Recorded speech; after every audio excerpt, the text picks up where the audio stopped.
Hey, good morning. We're out here south of Chatham, Dale. We just thought we would chat a little bit about what our crop year has been like. Yeah, so if we start talking about crop heat units, compared to last year, we're 4 to 5 days ahead of this time last year on crop heat unit accumulation. Is that all? Yep, I think everyone gets this misconception that we had all these hot days, how can we not be ahead on heat units? And we stop counting heat units when temperature gets above 30 Celsius. So we don't get any more heat units at 33 and we do at 30. So we cap the heat unit accumulation at 30. And so whereabouts are we for crop heat units? Yeah, so right now I would say 2550 to 2600 is catching most of our trading area. So depending on the relative maturities, we need another 25 to 35 days to get the black layer, which puts us end of September, middle of October for most of our hybrid corn. So that really isn't much ahead of our normal, or how does that compare to other years? Well, when you look at the 30-year long-term average, we're either 2 days ahead or 3 days behind. So let's call it an average, a slightly below average year if you look at the long-term trend. So it's an average year. It's nothing advanced by any stretch of the imagination, just that we've planted much earlier this year. And how do the pluses and minuses work this year? We were in early. We've had kind of average heat. How's the whole year stack up?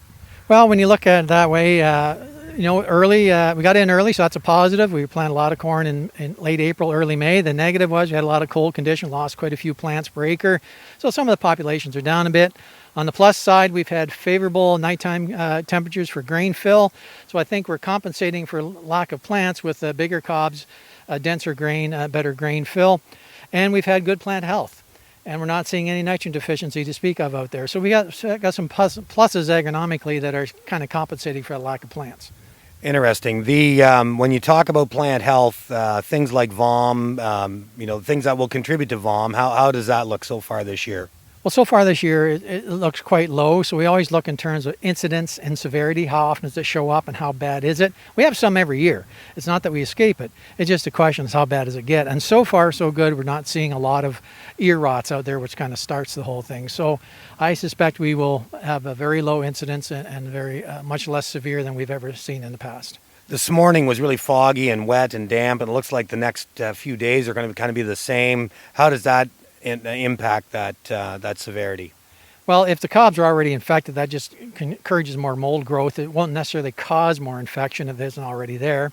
There is a risk. I think this year we're probably back to being more concerned with being cutworm feeding as a vector for getting disease in. So we are seeing some fields there with some western bean cutworm damage, and those are likely the areas we will see a little bit of ear rot in there. But again, that's your typical 1-2 ppm vomitoxin. It's not like 2018 where we had much higher levels. Right. Well, that's a good thing to hear, that we don't think there's going to be an issue now. We're going to be out in a whole lot of fields over the next couple of weeks, and we'll be able to determine that a little bit clearer. Diseases in soybeans, are we seeing much on soybeans, Dale? Well, we're starting to see sudden death syndrome show up in the fields. That's a disease that actually starts way back at the seedling stage, so it's not something that's been caused by the weather lately. Just as the plant gets bigger, the toxins move from the roots to the foliage, so we start to see the symptoms now. And that's easily fixed in the next few weeks when you order your seed beans for next year. Put the right seed treatment on them, and you'll have a much less incident severity. As far as foliar diseases, we're not seeing very much. A little bit of insect feeding out there, more than we like to see, but again, not above thresholds for defoliation. And the plus is it's been great weather for filling soybeans. There's some timely rains in August, some moderating temperatures, low disease level, and probably it's the crop we're going to talk about the most. Interesting, yeah, because the soybeans do really look good when you're driving by them, and certainly as we get in here counting pods, they seem to be pretty decent. So if you want your field assessed, please go onto our website, click the link, and you can have your field checked, or call our staff, or call us directly, or email us, and we'd be more than happy to come out and check your field. We run this for the next 2 weeks till the 4th of September, and we'll have our results posted on our website here the following week. Thank you, and have a great day.